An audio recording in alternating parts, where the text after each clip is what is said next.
Let's get it started in here. Let's get it started. Yeah, yeah. We go, baby, baby, we go, baby, baby. And the babe goes, remember. All right, so on. I'm alive, people. I'm alive. Minimize this. Refresh. Select. Mm.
This should work.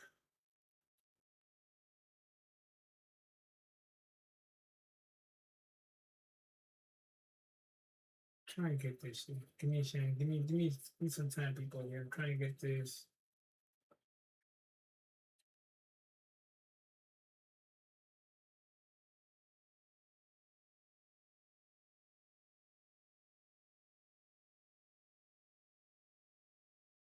All right, public. We Gucci now. All right, all right, guys. What's up? What's up, you fucks?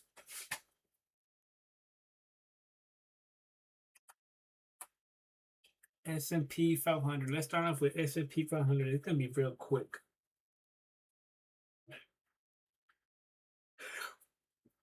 I believe.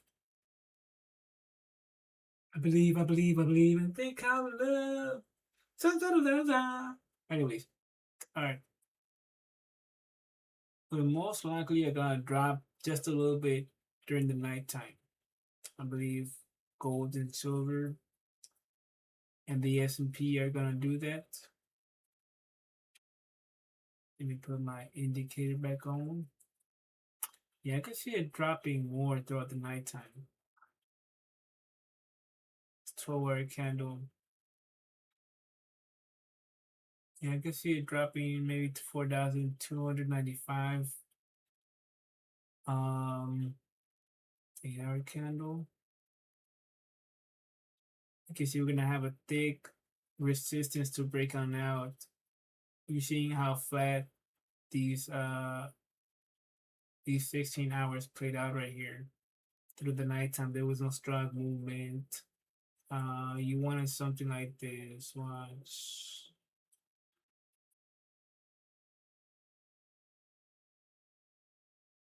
Kind of like here. So like, let me take this off. So we went down.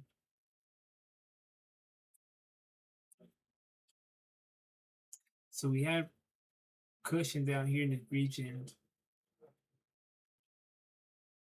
We came back down to this area. That's why you see how we broke through this area right here?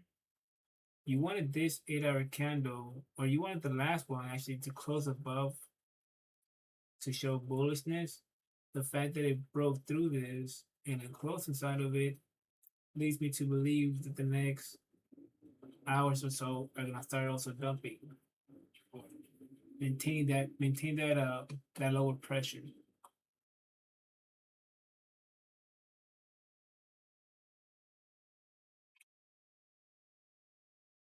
What you also want to wait for to see how it plays out is this 8-hour candle. All right, so this 8-hour candle closes at 4, 5, 5, 6, 7, 8, 9, 10, 11. So at 11. So by close hour at 8, and the next one is at 11. So by 7, yeah. So by 11, 7 o'clock, we want the next this 4 candle play out to hold above 400, 4,326, and then from 11 o'clock, no, from 7 o'clock to 11 o'clock, that'll be the last 4 candle of this 8-hour candle right here, and with that way we can pull some up and sustain this bullishness momentum. Not worried. But if by 7 o'clock we have broken this area, even right now, I don't believe we're gonna recover. I believe the market is gonna get scared. It's gonna stay in this lower price range. EMI indicator before candles telling me, hey, this is your entry, these are your targets. 2-hour candle, 1-hour candle, 10-minute candle. Also, this indicator here, you want the green to start moving on up to show bullishness. The fact that this green line, which is what indicates to you we're going on the gonna go on down or start keeping this momentum. You see how the green line is above? Tell you the market is still on bullish. The moment it goes below all three of them, or whatever how many there are, the moment the green line goes below all three of them, or all of them, especially the purple and the red one, it's telling you we're gonna start going on down. Especially if it maintains underneath them. You can see we're having still going, we're still going, we're still going.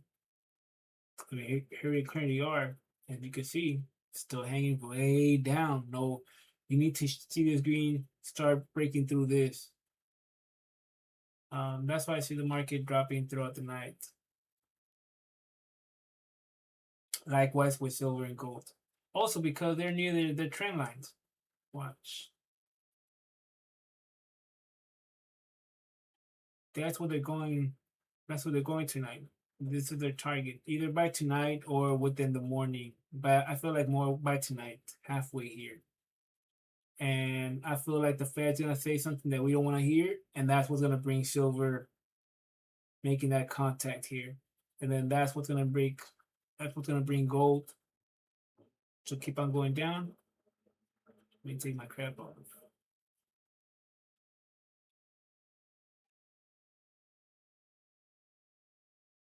And there's that trend line. So I feel like that's why gold and silver are gonna start gradually going on down. And likewise with the S&P. Which is empty. What the fuck? God damn it. Oh, I thought I got kicked out.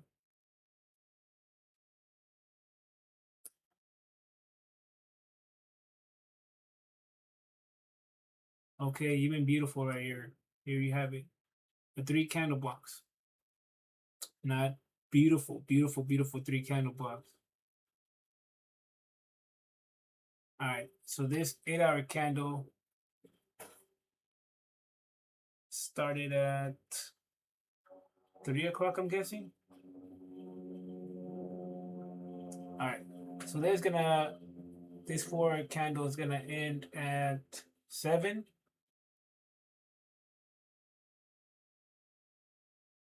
Yeah, it's gonna end at 7. So what I need to do is go right here.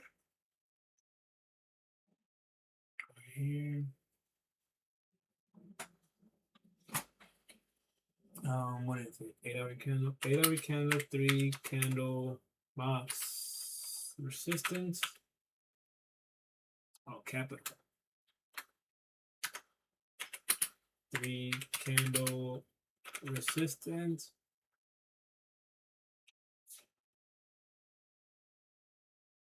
And then this is when it closed at 8 o'clock, so it turns into a blue.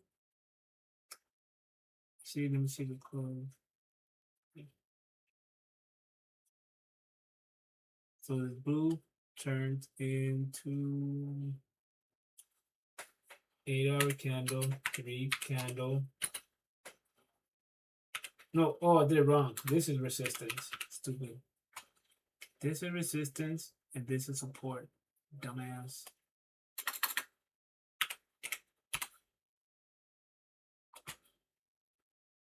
All right, since I marked it down, this is your box right here.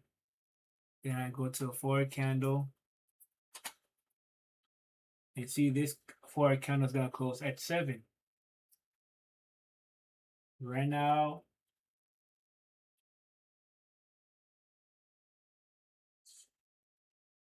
so 5:30 to 6:15, we need to start recovering and being right here by the resistance of it. That way, from 5:15 on to from my bad from 5:45 to 6:15. That way, from 6:15 to 7. Actually, no, it should be right now. It should be 4:45 to 5:15. 5:15, we to be in this upper region at the price of 6,917.6. So then it can start having that rally or recovery sort of phase. Here's your cushion, the 4 hour cushion. They respected it, but I still didn't like it. Ah, pinche madre. So let me take this crap off. Now I'm gonna go to small time frames. You see how I have a cushion, a thick cushion that is underneath, and then I have, see, there's the current one we're at right now. So if we maintain with this pressure on down, and we close here at 7, and then from 7 to 11 o'clock, we keep with this pressure going on down, this 3-hour candle is gonna complete, and it's gonna be red, green, red, and it's gonna break through this. And we're gonna finally test this trend line that we've been on recently in this 8-hour candle. Right here. Connection, stretch it out. So it makes sense why throughout the night or throughout right now it's gonna start breaking it throughout this evening and testing it. And you're gonna see gold and silver do the same thing and start coming on down and testing those daily trend lines that I told you about. I wonder if NASDAQ has a 3 candle box in the same area.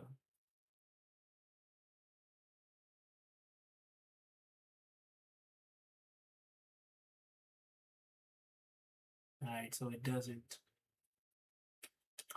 But what I pay attention to is the monthly 3 candle box areas right here, right here. That's why I keep saying the Nasdaq was telling me earlier that we're most likely gonna start going on down, especially since last week it closed at a crucial price that it needed to indicate that the market was gonna start rallying up. The fact that the S&P did an all-time high, but the Nasdaq closed here was telling me no. The Nasdaq should at least broken halfway, and as the S&P was flying to show confidence. This right here, Nasdaq is telling me no.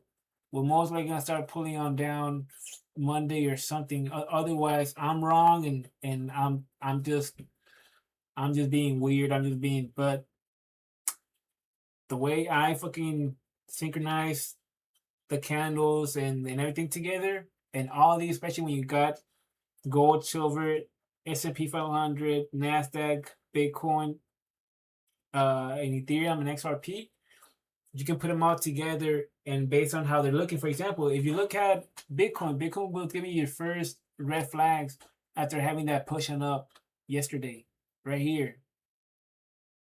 The fact that it formed a 3 candle box and the third candle ended up falling on down, that told me everything. Even before that, the fact that it was losing this and did this at 2 in the morning, whereas like the Nasdaq and S&P did go down, but from 2 o'clock to 5 o'clock, it was just consolidating in this upper region. Whereas Bitcoin didn't. Bitcoin just shot down back to the same area and then bullshit in that region. That's what told me, okay, we're most likely gonna retrace on down. There's no reason why. The only reason why Bitcoin, Ethereum did that is because they're warning me that there's more dumping coming back down since since crypto and the Nasdaq and S&P are the not synchronized no more like they would, but they still give you hints. They still give you hints, and what they're hinting me right now is that we're gonna keep these lower prices and then have some sort of pull up. Because if it would have happened already, this center rally would have happened already long time ago. This pull that they did right now, a day or two before the year ends already, the market should be more excited and flying and up, especially Bitcoin. So all this telling me is that we're most likely going to go down tomorrow. Especially if I see Ethereum or XRP start breaking this crucial area, just like Bitcoin. Look, the crucial area that's consolidating. Once we start seeing this breakout tomorrow, especially by 9, 10 o'clock, be careful about that shit. Especially Ethereum. You see this area right here? If they start breaking that early, sometime midnight or whatnot, I wouldn't be surprised, but they'll be like the first warnings. Warning, warning, warning, warning, warning. And the first one's gonna do it is XRP. And they're already fucking telling you. They're already telling you we're gonna fucking keep on going on down. We're going down, down, better put it down. It's even it's already in the fucking 12-hour kind of trend line that you just saw right now. Daily. On the daily. Man, all this shit is telling you we're gonna go on down. We're going down, down, battle, and even the other one, and I keep yelling this to the top. How do you say it? From the top of my from the bottom of my lung. Anyways, I keep saying to you guys, use Bitmine to see where crypto is going. People only use. First of all, nobody is buying fucking Bitmine. If they're doing options. Why? Because it's just like MicroStrategy. It follows Bitcoin. Since Bitcoin is in a fucking bad area, MicroStrategy isn't gonna be fucking moving because it's already pretty much at the end. It's like the Lion King. It's like grabbing on, and Mufasa is fucking doing the whole no, fine, please. So it's gonna take a lot for MicroStrategy to really fucking move and do its shit. The one that does move a lot still follows is Bitmine. Bitmine still follow Ethereum. So even though Ethereum was doing all these moves, I pay attention to Bitmine. Bitmine's telling me how really hedge funds investors are really feeling. Why? Because they look at Ethereum and they go to fucking, hey, we can't do options with Ethereum or Bitcoin. We can't really do options on MicroStrategy because they're fucked. So let's go to Bitmine. And then Bitmine tells you how the sentiment of the market or whatnot. If you connect the dots, if you see it, if you follow it, see how it was closing the days, how it was closing the weeks, and how Ethereum after that was reacting and going with it, I was telling you that, yo, pay attention to Bitmine because Bitmine's telling me that we're going down. And especially when we came back down here to these prices on the 30. I was like, oh, $30. If we keep this below $30, we're going to start going on down. Hakuna Matata. There you go. So everything right now is telling me, yo, we're most likely not gonna fucking go on up, and this rally that we fucking did was a fake out, and we're gonna actually go up on down now. All right, it's enough talking. There's nothing really else different to say. If anything, I'm gonna come back at 7 or 9 o'clock to get a more accurate. So the market can actually move. I don't want to fucking come over here every 4 hours. I want the market to actually breathe and do its things, and then I'll come back. So most likely 8 hours from now, you guys, around 11, maybe 10, I'll come up and do an update. But pretty much S&P is reacting like I thought it would. This pushing up that it did, I was like, nope, that's a fake out. The evening market is gonna come. It's gonna push it on down. It's gonna break this support right here that it's resistant slash now support. It's gonna break that support, go back down. You gotta see the Nasdaq follow behind. Yep. And then you gotta see gold and silver follow behind too. And then you gotta need as we get closer to market opening. Then you gotta see Bitcoin 3, 4 o'clock because we close at 5 in the morning for a 12-hour candle for crypto. So by 3 o'clock, you see one from 1 to 3, you're gonna see more movement in XRP, Ethereum, and Bitcoin. Let's believe, people. Besides that, this is what my XRP has told me so far. So even though ChatGPT is pretty much telling me, yo, the market, it's not really scared. It's just positioning, and that's what I thought too, that they're positioning for tomorrow like this. But I feel also that with a ChatGPT saying that, yo, it's cool, the market is really not that scared, they didn't really show signs. Me, on the contrary, the way they position themselves and the way it closed is telling me, well, most likely not gonna have a fucking rally, center rally, bullshit or whatnot. We're gonna get neutral-ish news. And I don't know about the rate cuts, especially if they don't mention it. And last time he talked about how some of the FOMC, he said how a bunch of the FOMC members weren't okay on the right track. They, even though they said, let's go after hours, appreciate bro. Even though Powell said the market was good, and even though some members didn't agree, blah, blah, blah, blah, blah, I feel like this time it's going to be pushed more, being either less hard on the market, but not tell them what they want. It's going to be, hey, we're still watching. The market is looking good, blah, blah, blah, blah, blah. And then all they really are waiting for is those fucking interest rate cuts words.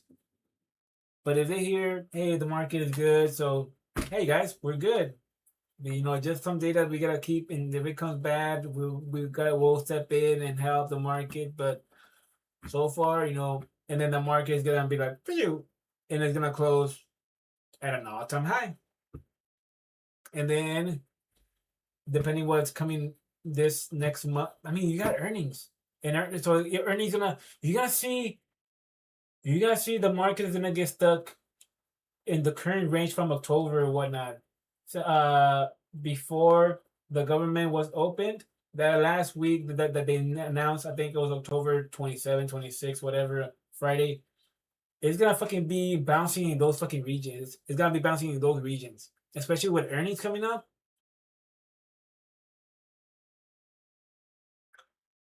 And you got Venezuela, so if we get good earnings, he's gonna come with Venezuela. He's gonna come with some sort of war to liquidate that money again and keep us tracking and the whole whatnot.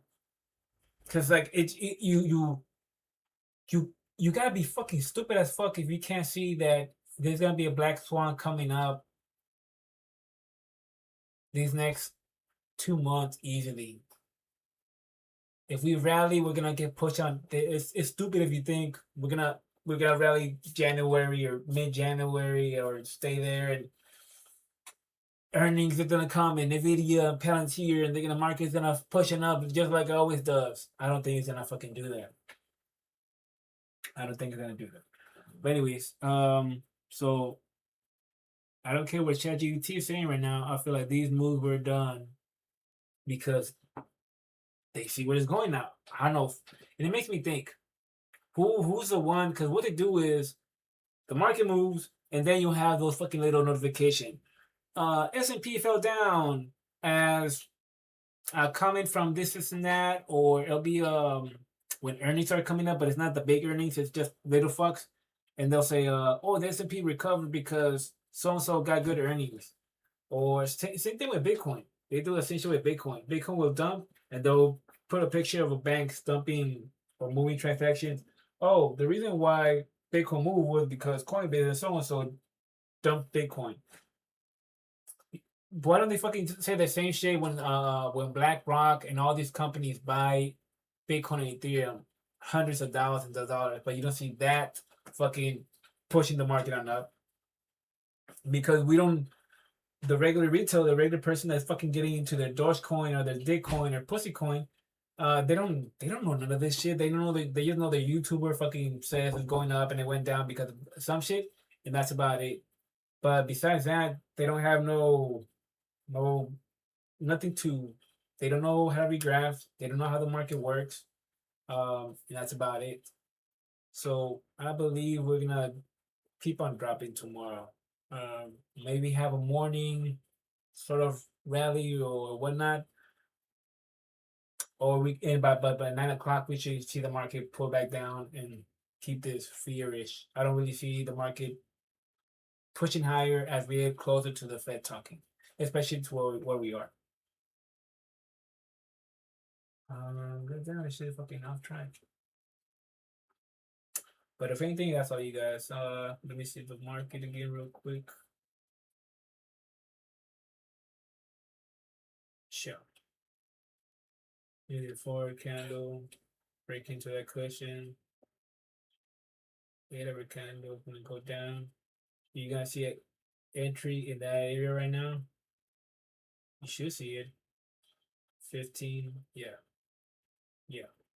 Yeah. Yeah. That's why, like I said, by uh by 5:45, 5:30, it needs to move on up this area. That way, 7 o'clock closes up here. From 7 o'clock, we struggle and do all the bullshit, and you're gonna see this change, or the same area, but you're gonna see this change to green and this red down here.